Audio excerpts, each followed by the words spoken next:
સુરતમાં ચોરીની ઘટનાઓને અંજામ આપતી એક ટોળકીના લિંબાયત પોલીસે પર્દાફાશ કરી મહત્વપૂર્ણ સફળતા મેળવી છે. લિંબાયત વિસ્તારમાંથી ચોરી કરાયેલ ઓટો રિક્ષા સહિતના મુદ્દામાલ સાથે આરોપીને ઝડપી લેવામાં આવ્યા છે, જ્યારે એક અનડિટેક્ટેડ ગુનો પણ ઉકેલવામાં આવ્યો છે.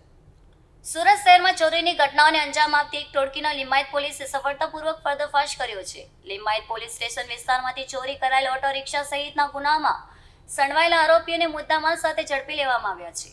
પોલીસને મળેલી બાતમી અને ટેકનિકલ સર્વેલન્સના આધારે હાથ ધરાયેલ કાર્યવાહીમાં આરોપીની ધરપકડ કરવામાં આવી હતી.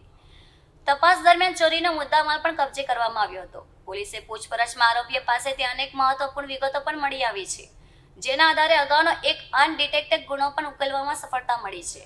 પ્રાથમિક તપાસમાં આરોપીઓ લાંબા સમયથી ચોરીની પ્રવૃત્તિ સાથે સંકળાયેલ હોવાની તપાસ પણ સામે આવી છે. પોલીસ દ્વારા આરોપીઓના ગુનાહિત ઇતિહાસ અને તેમના અન્ય સાગરીતોની સંડોવણી અંગે પણ તપાસ કરવામાં આવી રહી છે.